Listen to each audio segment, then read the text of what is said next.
around so other people can use it if they wish to. So if you want to put a little note on that sheet, positive or negative, that's fine. Okay, we are in the book of 1 Kings, and guess what? 1 Kings was written intentionally. 1 Kings supports the overall message of the text that we've been going, and that is that God was working a plan. We looked at the first 11 chapters of the Bible. We call that the primeval history, and that's basically God creating and the stuff that happened before he began this special work with the Hebrew people. And from the beginning, God said, Abraham, I'm going to do a special work through you and your descendants with the intention of blessing all the people in the world. Okay? And as we all do, we talked the first day about our own religious tradition. Now, it's good to have a religious tradition. And it's good that when you hear a story in the Bible, you already have a mental rubric to start unpacking that story. And what is that mental rubric? Well, that's your religious tradition. Okay, that's a good thing. However, you need to be aware of your religious tradition when you begin looking at something like the Bible, because you tend to say, well, I'm reading something on the page that I wasn't taught, I'm going to dismiss it, and I'm going to go with my religious tradition. Let me say again, religious tradition is man-made.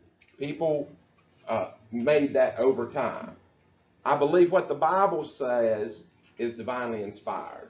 And so read it very carefully and be aware of your religious tradition. So, what happens is we tend to support our religious tradition. We get a hubris about that. That is a conceit about that. We get very proud of what we have been taught by people, and that becomes, in our mind, the top of the line, the top thing.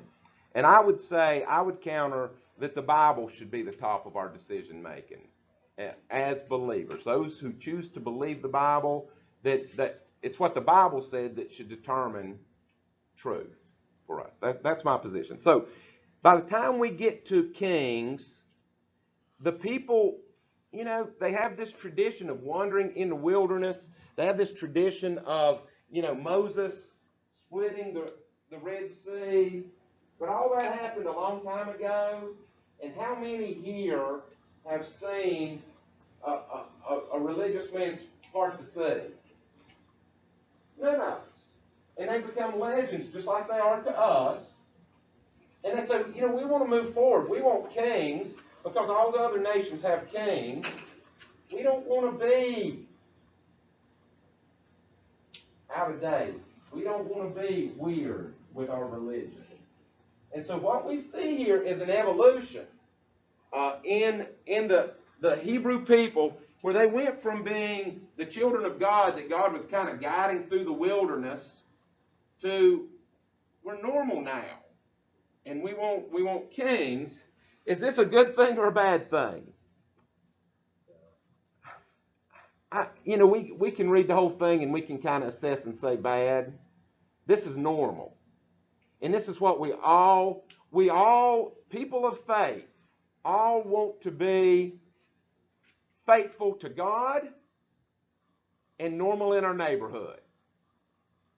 There's nobody that wants to love God and walk down their street and people go, there's the religious freak. And nobody. And that's what we're seeing here with Israel. They're wanting to be accepted in the world. They're wanting to be normal. Give us a king like the nations. Okay? So keep that in mind as we go. Let's do our Old Testament book card. This is for 1 Kings. And the purpose of 1 Kings, it's a very general purpose here, to demonstrate the value of obeying God and the danger of disobeying God. Now, correct me if I'm wrong. If we go back all the way to the Garden of Eden, if we go to 3, you remember the second day of class we analyzed Genesis 3 and the eating of the fruit? does this purpose for this book, 2 Kings, this is hundreds, thousands of years after that story in Genesis 3. Is that not the same purpose of that story in Genesis 3? The man and woman were naked and unashamed. They were innocent. The serpent suggested in their ear, did God really say you can't eat of the tree that's in the midst of the garden? Did he say you would drop dead instantly when you sinned and disobeyed? Now, I would say, I believe God has the right, if I understand the Bible correctly, that God has the right the instant we sin the first time to zap us dead. That's it. You've used up your chances. You've broken the cord, zap. No more chances. But does he do that?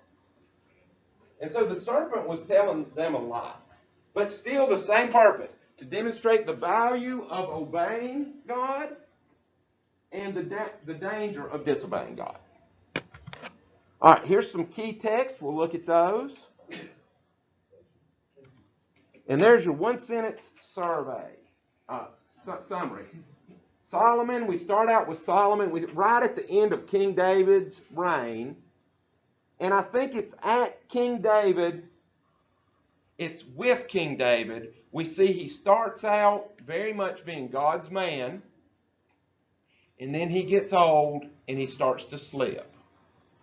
He gets tired. Maybe we could say he gets tired of being good. I don't know. Maybe that's an overstep. Then his son comes along, and Solomon is presented as the ideal king. The ideal king. And so maybe this seed of the woman, you remember back in Genesis 3:15? It says, her seed shall crush your seed's head, and your seed serpent will strike his heel. And so we've been watching a seed ever since then. There's a promised person, a promised man that's coming to fix the sin problem that distances man from God, to bridge the gap between man and sinful man and unsinful God. So maybe it's Solomon. Maybe Solomon is that promised man that's coming. After Solomon's rule, culminating in the dedication of the temple in Jerusalem. Maybe that's the event we're waiting for. Maybe Israel has become a nation. Now we have a godly, wise king that has built a central worship place that all people can come to and connect with God. Maybe that's it. Elaine, what do you think? You think Solomon's the answer we've been waiting for? No. Elaine's done some reading in the book there, I think. The kingdom after him, the kingdom divides, northern kingdom of Israel, southern kingdom of Judah. And you know what? Not only are they two separate nations and not one nation under God, they fight continually. They're at war continually. They kill each other. So cousins killing cousins, if you will. The kingdom divides, and God begins raising up prophets to confront the sin, the idolatry. That's when they worship gods other than, openly worship gods other than Yahweh, notably the prophet Elijah, who opposed the evil king Ahab. The book begins with David and Solomon, ends with Ahab. Ahab is a bad guy. His wife is Jezebel, and she's a really bad girl. Okay, I wanted to give you a couple of little scriptures. This is what I was getting together at the beginning. Let's go back to David so we can frame what we're seeing in Kings, 1 Kings and 2 Kings, because it's really confusing. These aren't, the 2 Kings is likely, it's in my top 2 or 3 least favorite books in the Bible. And that should, all right, so 2 Samuel 7, verses 12 through 15. Talking to King David. This is Yahweh talking to David. For when you die and are buried with your ancestors, I will raise up one of your descendants, your own offspring, and I will make his kingdom strong. He is the one who will build a house, a temple for my name. And I will secure his royal throne forever. We've already started talking about this a little bit. Now, if we take that verse extremely literal, who is that talking about? Do you know? Solomon builds the Jerusalem temple. There's several temples built over the history, but Solomon builds the first permanent, semi-permanent, as permanent as any house is, temple in Jerusalem. And so that points, let's see, a temple, that points to Solomon maybe, likely. But this is a problem here. His throne forever. That doesn't happen. Eventually that goes away. I will be his father and he will be my son. If he sins, I will correct and discipline him with the rod, like any father would do. But my favor will not be taken from him as I took it from Saul, whom I removed from your sight. Now, this part about my favor will not be removed, that is for sure. Because the kings are bad. The monarchy is bad. There's a couple good ones mixed in there. But for the most part, the kings are bad, and God stays with them. Saul was bad. He removed the kingdom from Saul. Here's a big scripture. If we go even further back to Moses' farewell speech, Deuteronomy 17, 15, and 16. Moses talking to the people, God talking to Moses. If this happens, when you get into the nation and if the people demand a king, he told Moses, be sure to select the king, the man of the Lord your God chooses. So listen to God when you select a king. You must appoint a fellow Israelite. He may not be a foreigner. The king must not build up large stables of horses for himself or send his people to Egypt to buy horses.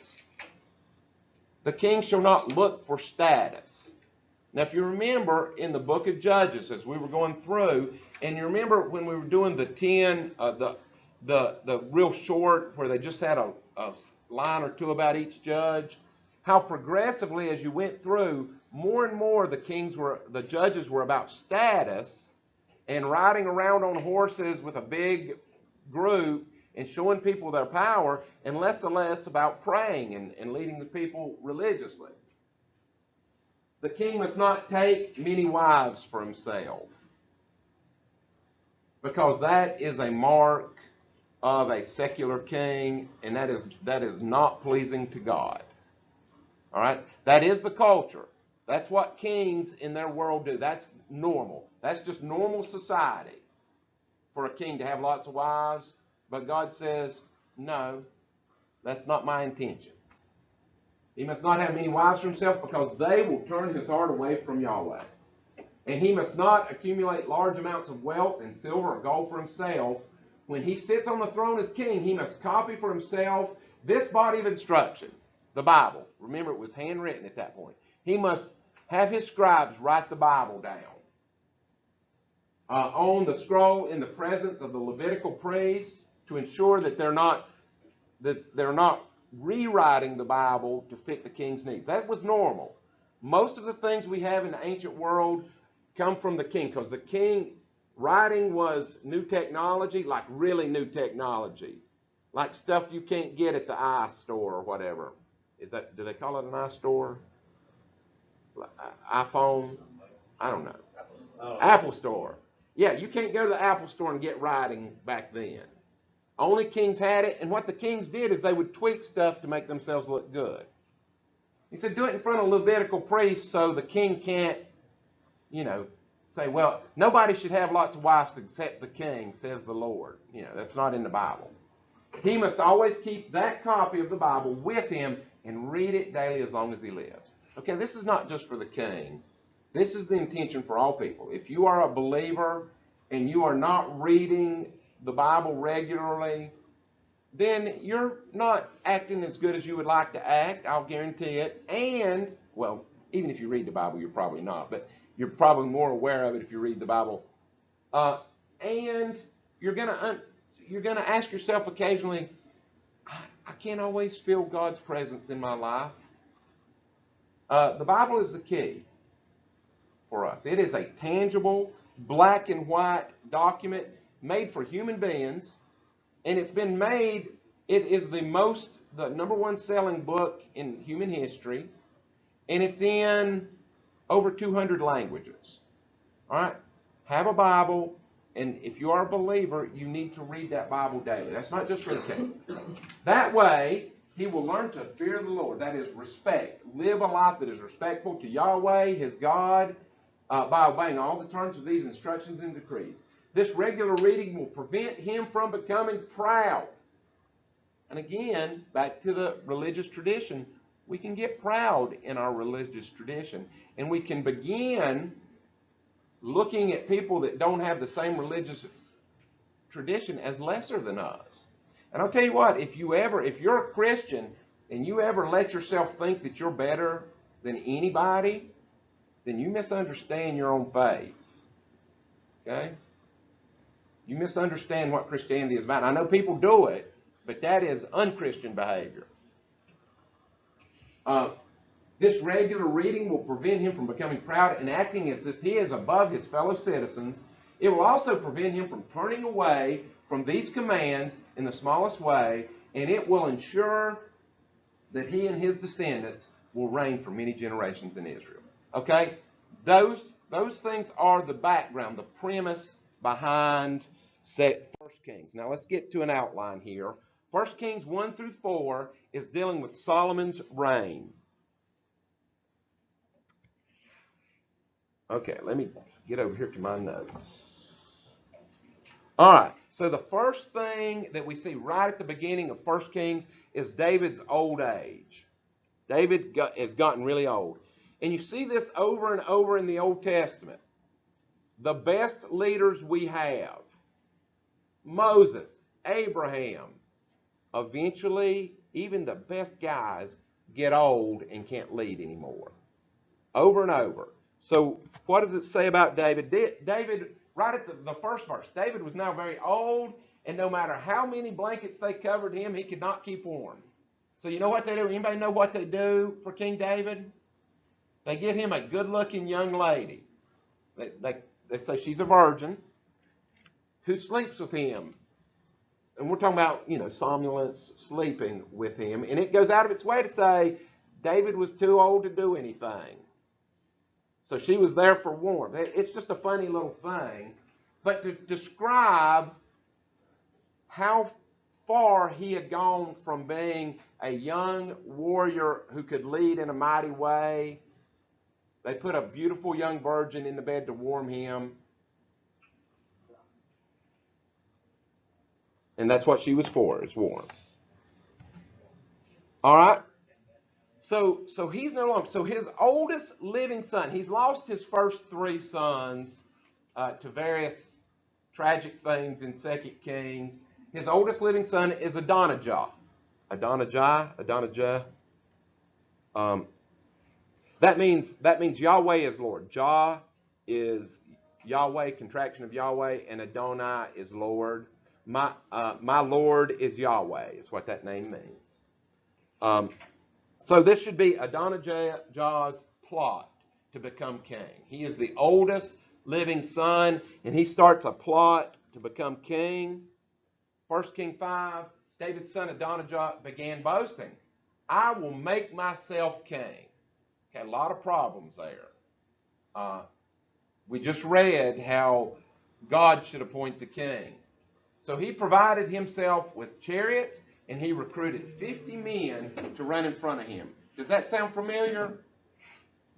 Again, as we went through the Judges, when we got further and further through Judges, the worse the judges behaved. And one of the things they did was they had lots of donkeys, and they would ride around on their donkeys, and they would have men run out in front of him. That's pride. That's, I want to show people that I'm important. Listen, if you have to try too hard to, you have to demand respect in this world, what you're due, but if you work too hard to show people you're in authority over them, then you doubt it yourself. Okay? So the third thing is David's charge to Solomon. So David calls Solomon in, and he gives him some advice, and a lot. I mean, it's 2 chapters, a chapter and a half. He says to Solomon, I'm going where everyone on earth must someday go. That's an important thing. Everybody needs to realize, unless the end of time comes and Jesus returns, everybody is their heart is going to stop beating eventually. And enough said about that. That's just a truth that we all know. Observe commands of Yahweh your God. Back to the obedience. Have a Bible, be aware of what it says, and do your best to obey it. And follow all his ways, keep decrees, commands, regulations, and laws written in the law, so that you will be successful in all that you do wherever you go. If you do this, Yahweh will keep promises he made to me. Okay? That's an important thing. So that means, does David tell Solomon, no matter what you do, God will bless you anyway? No. Keep the commands so that you'll be successful, and if you do that, God will help you. He said to David, if your children live as they should and follow me faithfully with all their heart and soul, one of them will always sit on the throne of Israel. Very important. And so, 1 Kings is odd. 1 Kings does an odd thing because it puts up Solomon as this ideal figure, this wise king. He's wealthy. Bathsheba is a beautiful queen from far away who comes and just praises how wise he is. It goes to great lengths to tell us how wealthy he is. All the markings of a great king, and at the same time, it's dropping hints. It's dropping breadcrumbs. He's not the answer. He's not the final answer. There's a problem with Solomon. Solomon is like all of us. He wants a spiritual cake, and he wants to eat of the world's cake too. He wants what this world can give him, not just what Yahweh can give him. Okay? So next, number 4, is David's death. He passes in a normal way. And then after that, we have Solomon's purges. So one part of David's farewell speech, David says, you know, Solomon, there are a couple people that really ticked me off. One of them was a descendant of Saul named Shimei. We went so fast. Now, truly, each one of these books we could do a semester on and still not get everything. But David's son Absalom rebelled against him, and David had to flee Jerusalem because his son was going to have him killed. And as he was fleeing Jerusalem, this guy Shimei, who was related to Saul, came out as he was going across the Kidron Valley and up to the Mount of Olives. Shimei was standing there laughing. Shimei spit on King David as he went by and said, you've got what you deserve. You went after Saul, which he didn't. But David let Shimei live. But David said, you know what, Solomon? When I'm gone, I want you to deal with Shimei for me. And he does. So David said to Solomon? Yeah. And there were like 3 or 4 people. He said, I've got some old scores I want you to settle. And David had his general, one of his mighty men was named Benaiah. And it's very interesting in the way power transitions from David to Solomon. One of the problems with Solomon is never established as a military leader. And that is very unusual. That's, to me, in my courses of study in the Old Testament, that's one of the biggest red flags about Solomon is that he's not a warrior. So what happens, Benaiah is listed as one of the mighty men of David, and it says, you know, Benaiah went into a pit and killed a lion. Benaiah battled a mighty Egyptian one-on-one and battled him for whatever long time and killed him with a spear. And so all these are military and heroic acts under David. So with David as a good leader, Benaiah did, he did violence, but we're a warrior culture, and he did it appropriately, and he was a heroic character. Then David passes Benaiah to Saul as Saul's kind of henchman, his strong arm. I'm sorry, I keep saying Saul, Solomon, his strong arm. But under Solomon's leadership, all Benaiah does is assassinate people. He goes and kills people like he's the one that kills Shimei. Okay? And again, that's deep structure. But if you're looking at these things, you're saying, wait a minute, there's a problem with Solomon. There's a problem with Solomon. So Solomon goes through, and there's about a chapter and a half where he's just purging people. Adonijah comes back and says, hey, Solomon, how about I marry Abishag? Abishag was David's woman that kept him warm, whatever you want to call it. And Adonijah comes back and says, how about I marry her? Now, in ancient custom, she is considered a wife of David, Abishag. By Adonijah marrying Abishag, he is claiming the throne. And so Solomon sends Benaiah to visit his brother, half-brother, Adonijah. Benaiah takes him out, assassinates him. Okay, so that's Solomon's purges. And we're like, that's interesting. That's a little bit troubling. Next we have, it goes into great length, though, to tell us about Solomon's wisdom and how he administrates the kingdom. Now, I do want to remind everybody that I need you to take these notes. These are going to be required on our next exam. I can't remember exactly when it is. It's probably about 3 or 4 weeks. So make sure you're taking notes. And yes. So you said David had Solomon basically exact revenge for him. Yes. But that's not godly, right? Right. You're exactly. Okay. But so but I thought David was a good guy. Yes. And good guy. If you watched a Western movie from 1965, the good guy wore a hat, a white hat, and the bad guy wore a black hat. That's easy to follow. That's why they did it. We don't want to think a lot. Have you ever known anybody that wears a white hat all their life? And see, it's significant. It is significant. All our writings from the ancient world, the kings are good, and everything they did was good, except in the Hebrew Bible. And what they say is that there is something common to all people, that even the good people have some dark places. The duality of man type. Yeah. And what is the problem with all people that all people share, according to the Bible? Sin. That is a rebellion against God. Even King David, who is the poster child for a good king, as good as we get, even King David has darkness in his heart. The other thing, too, is that old man thing. When he was a young man, he didn't do anything. I mean, if he exacted revenge, he said, I'm taking you out. Get your sword. Let's do this thing.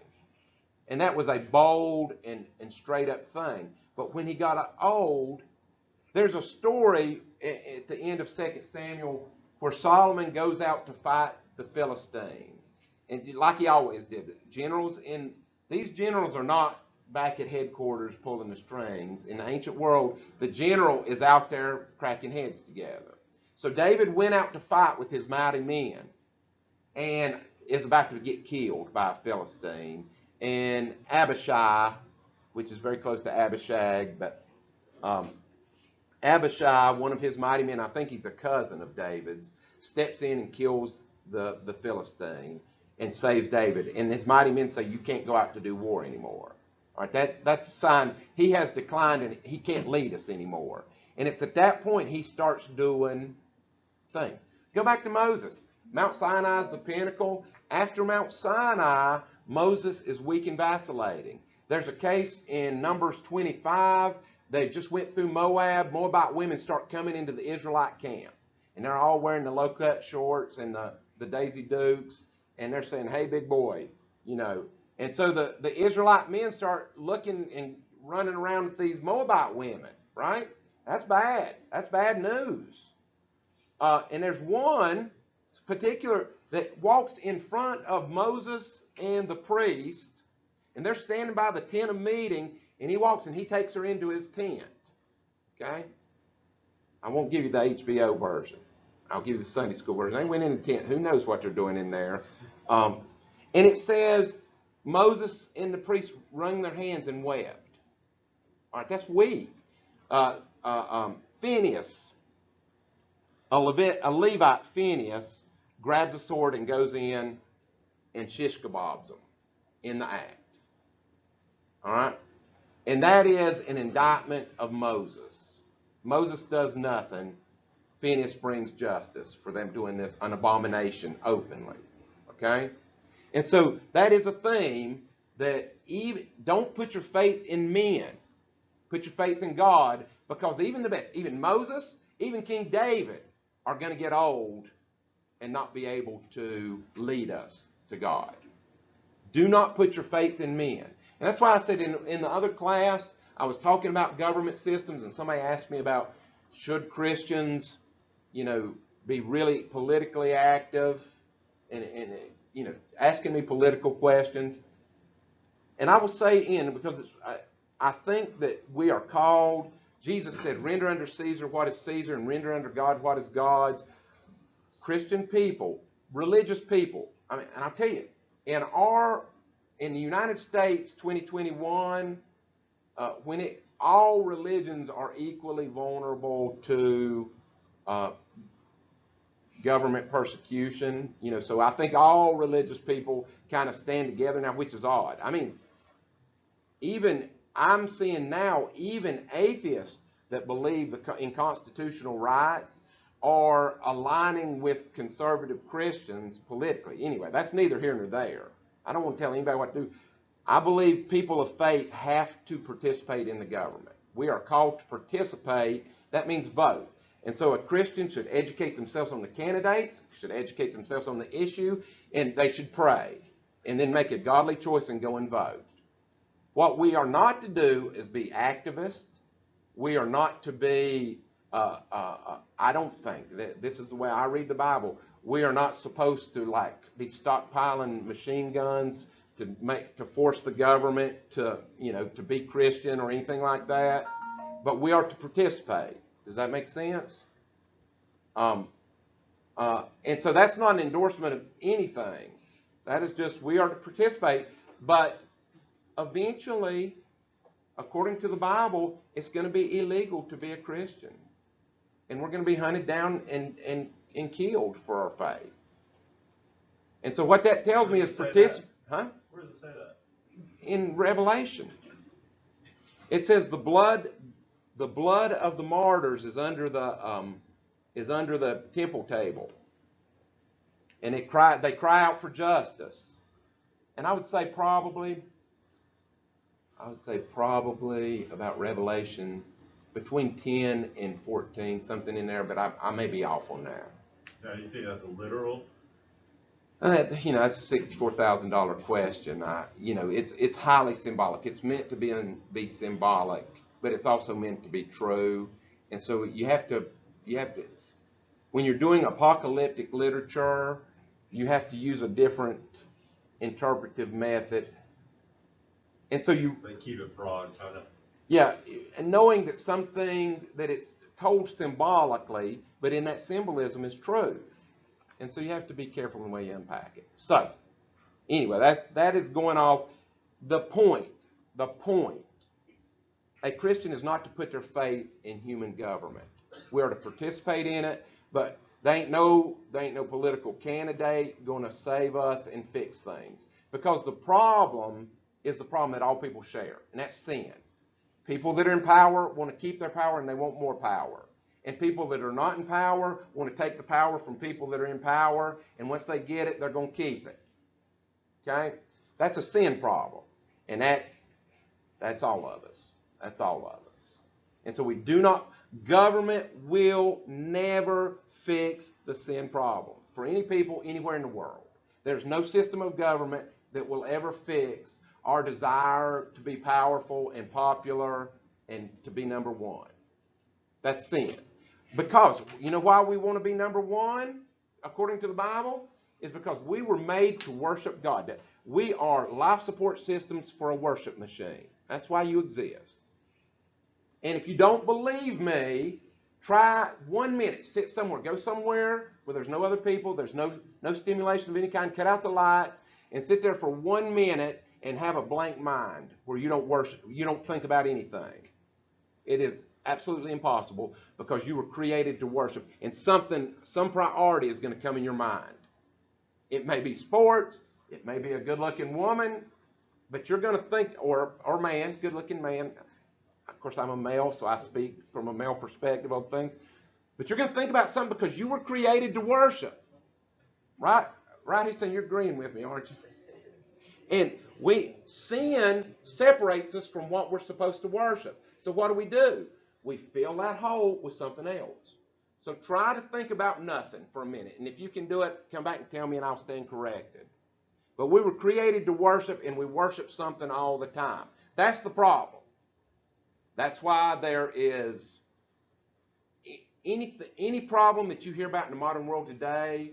You know why it's a problem? Because man is sinful. We miss God and we don't know it, and we're trying to fill it with something else. And so we try to take stuff because we have an emptiness in us, and we are trying to pack it with whatever we can get our hands on. And so if we have a talent, if we're good at a sport, we want to be the best at that sport, and we want to be praised for how good we are.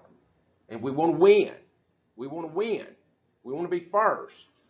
And I'll tell you, all my teams, and I love sports, all my teams could win a championship every year, and I would still whine every time we lost.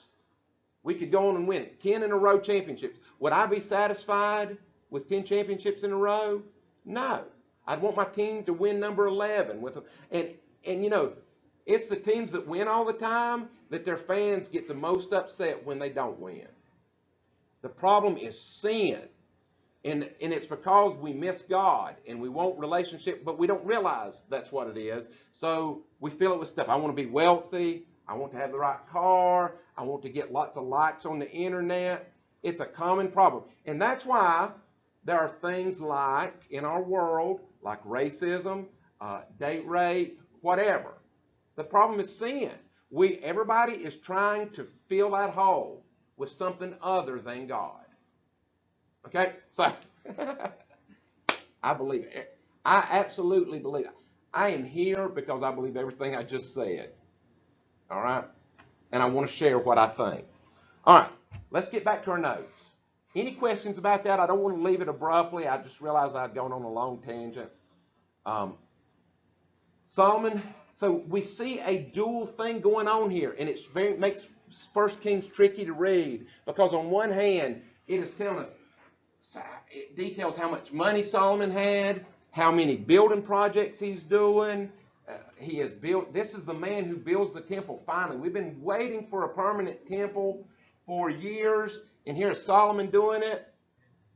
But then Solomon is not the answer. And so it's very confusing. So Solomon's wisdom and Solomon's administration, it's at this point in the scripture that Bathsheba is his mom.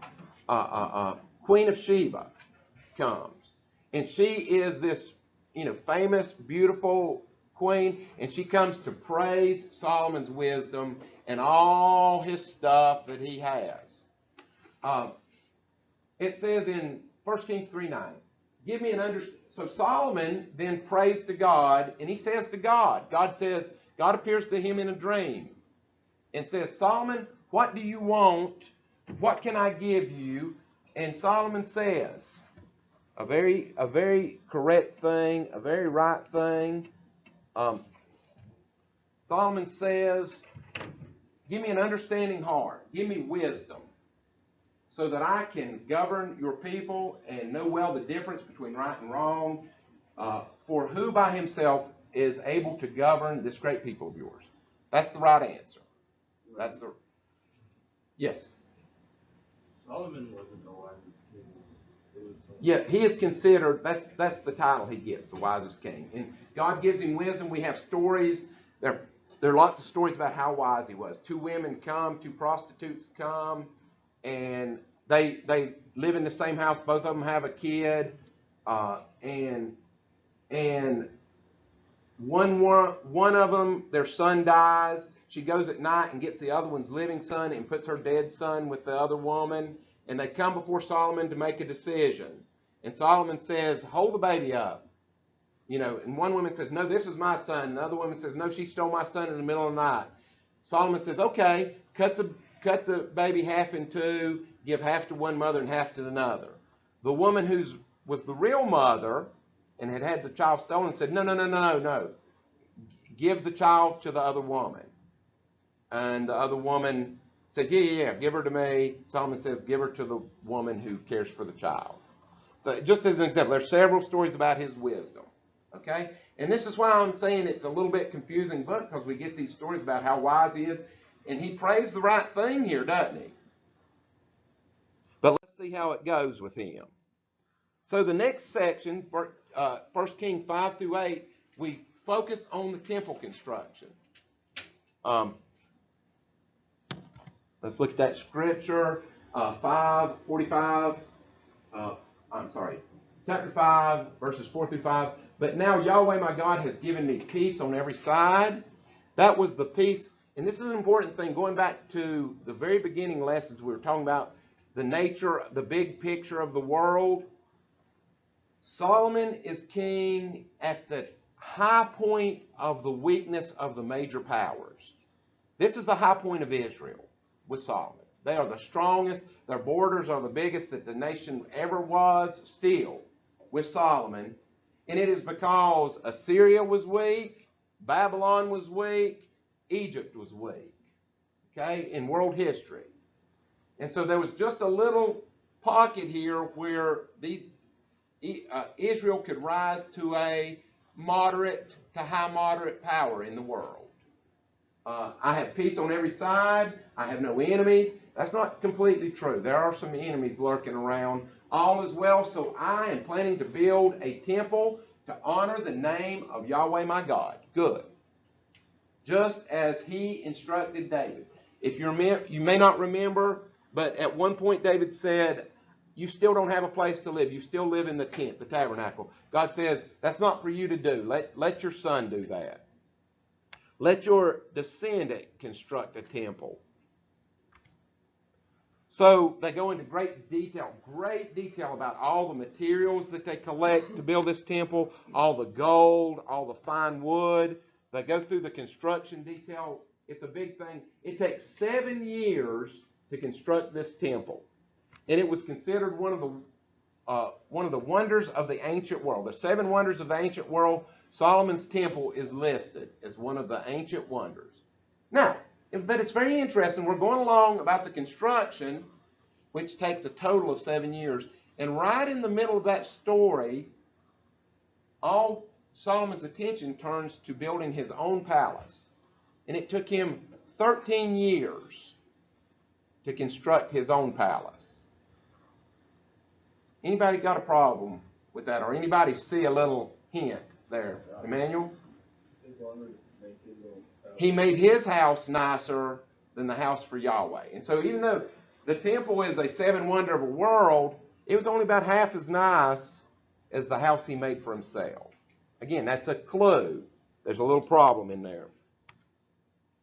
It goes into great detail about the ornate furnishings. Now, as we go through the history, as the kingdom starts to deteriorate, as the kings act badly and don't worship God, then different kingdoms come and attack Jerusalem, where the temple is, and they'll go through and they'll steal all the ornate furniture, and eventually some of the kings go and take gold off the wall, off the paneling of the wall, but it goes into great details. There's a big dedication ceremony there. Let me get a scripture there for the dedication of the temple. this is what Solomon says at the dedication of the temple. That's a drawing of what it may have looked like. In the future, foreigners who do not belong to your people Israel will hear of you. That's been a theme throughout the Old Testament. Yes, this is very Hebrew-centric, the Old Testament, around the Israelite people. But all throughout it, in every big section, it talks about foreigners who will come and be a part of this. From Abraham, I will bless those who bless you and curse those who curse you, and all the nations of the earth shall be blessed through you. They shall hear of you. They will come from distant lands, for they will hear of your great name. And when they pray towards this temple, then hear from heaven, so that all the people of the earth will come to know and fear you. Very important. They will know that this temple I have built honors your name. So that's right. The words he said were good. Then God made a covenant with him.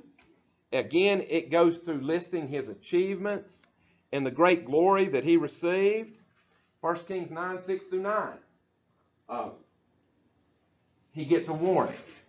But if your descendants abandon me and disobey my commands, and if you serve other gods, I will uproot Israel from this land. Okay? Joshua was all about God delivering his promise of the land, a land of safety, back to the land where the Garden of Eden was, back to relationship with God. And if you turn away from me, I'm going to kick you off the land. I will reject this temple, though it's impressive now.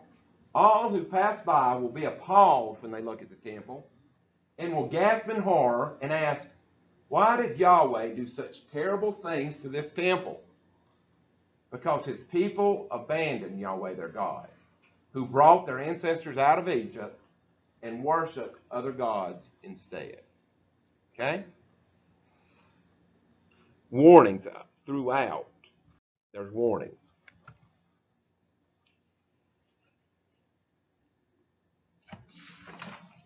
All right? Now, after Solomon, the kingdom splits.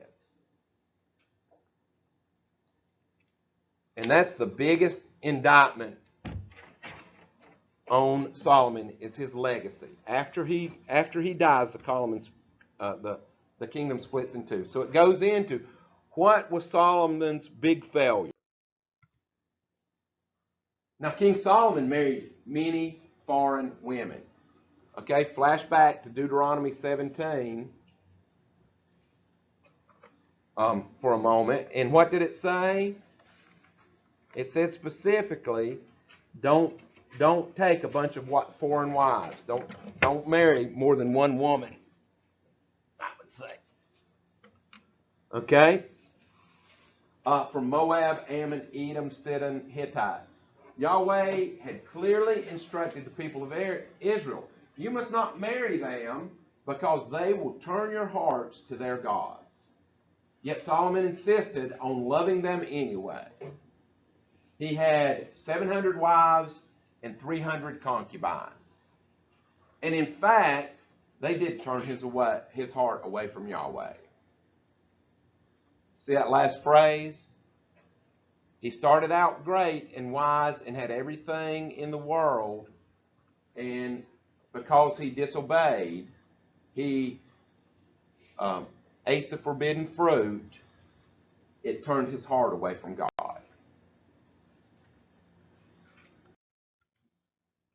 In chapter 11, verses 4 through 7, in Solomon's old age, his wives turned his heart to worship other gods.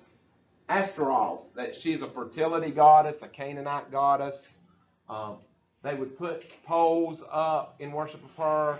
If you remember in Judges with Gideon, Gideon had a Asherah pole there was one in his village that he cut down right away. She's the goddess of the Sidonians. This is where Jezebel will come from, Sidon. Molech is the god that they would sacrifice children. They'd set children on fire to. And they would say, we're passing the child through the fire to Molech. And if they survived, then they are a divinely inspired kid. So it is the same religious tradition. This Molech tradition is the same tradition we get Achilles. Achilles is passed through the fire. He's dipped in fire, and it makes him invulnerable to death. The kings, Ahaz, sacrifices his son to Molech. At the bottom, there is a cliff at the bottom of Jerusalem. It is the valley of the sons of Ben-Hinnom. And they throw trash down there and they burn it. They burn trash down in that ravine. And it says they would go down there and they would practice detestable things, passing their children through the fire. And that is, sacrificing your child to a god is the ultimate expression, outward expression of faith in the ancient times.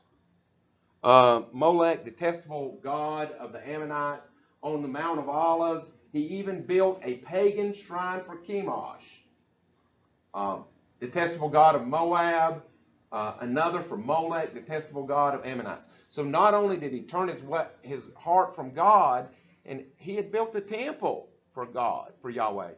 But, the other people had lots of gods. He had these wives that worshiped these, so he made worship centers so his wives could worship these gods and dedicated them to their gods. God said, for the sake of my servant David, who I chose, who obeyed my commands, I will keep Solomon as leader for the rest of his life, but I will take the kingdom away from him, from his son, and give 10 of the tribes to Jeroboam. Now, Jeroboam had been a construction supervisor. This major 7-year project of the temple, 13-year thing, Jeroboam was the construction leader. And so he led thousands of men. And so eventually he became a threat to Solomon. Solomon threatened to kill him. Jeroboam fled to Egypt to hide out. Jeroboam showed back up at this point. And God says, I'll give 10 tribes, the 10 northern tribes, I will give to Jeroboam. And Solomon's son will have 1 tribe, actually 2, the remnants of Benjamin and Judah. The descendants of David will continue to reign like a shining lamp in Jerusalem, the city I've chosen to be the place for my name. So Solomon's son is called Rehoboam. And so he has a dilemma. When Solomon dies, leaves Rehoboam a ton of building projects. Now, the mark of great kings in the ancient world is building projects. And so Rehoboam has a dilemma. He's got a lot of work to do, and because there's a transition of the kings, people don't want to work anymore. People are tired of being taxed to build these fancy buildings, and they're tired of working all the time. So they come to Rehoboam and they say, hey, can you take it easy on us a little bit? Could we have some rest? He goes to Solomon's counselors, and Solomon's counselors say, yeah, let's give the people a break. Then it says he goes to his young friends. We'll say teenage friends. Do we want to say teenage friends, Landon? Or young could be older than that, couldn't it? Let's not pick on teenagers. He goes to his young friends and they say, you know what? Crack the whip. Rule with an iron fist. Break them down. And so Rehoboam comes back and says, you know what? Not only am I not going to lighten the burden, I'm going to make you work harder.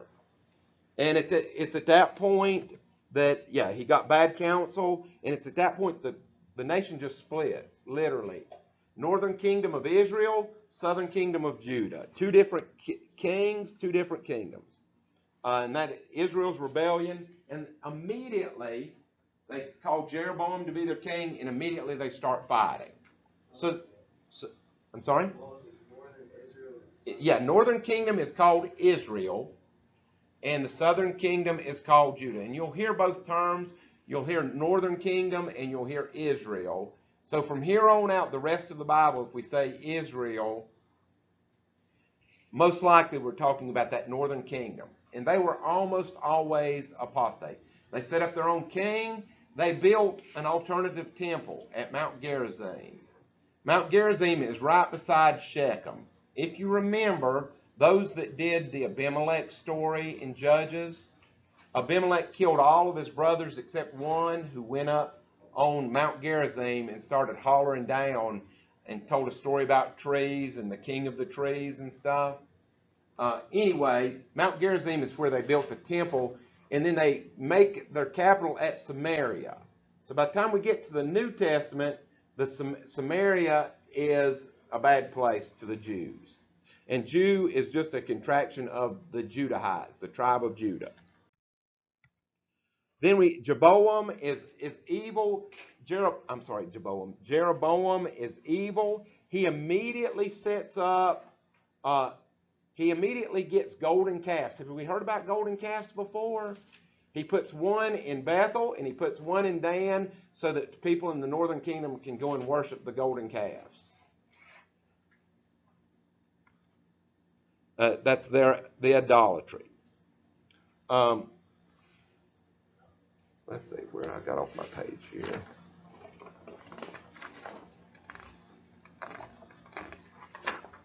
Oh, okay. God sent, so then it goes to Jeroboam's evil and starts telling all the evil that he does in the northern kingdom. And this is the thing, we'll do a little work Thursday on the different kings in Israel and the kings in Judah. There's a lot of them. It's called the monarchy. The northern kingdom, all the kings are evil. The southern kingdom, most of the kings are evil. There's a disintegration in Judah. Some of them are good. Rehoboam was bad. Rehoboam, not only did he split the kingdom, he began setting up these worship places like his dad did for these pagan gods. During that time, Shishak is an Egyptian king that reigns in Israel.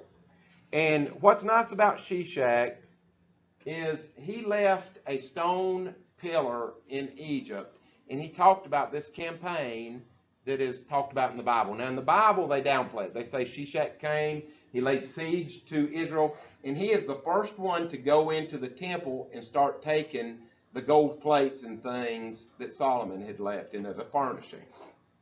But that is recorded. We have archaeological evidence of this, and it is Shishak's stela, they call it. That's a stone pillar that he recorded his invasion. He mentions the house of David. Being Rehoboam is in the house of David the kings, and that's one of the first early archaeological evidence that confirms what the Bible says. And that's big for archaeology. I believe the Bible. What was the importance of Shishak? He was an Egyptian pharaoh who invaded Judah and laid siege to Jerusalem and went in and looted the temple. Okay? But what is really important about him from archaeological perspective is that he recorded his invasion, and archaeologists have found that record. And so that is scientific evidence that matches with what the Bible says.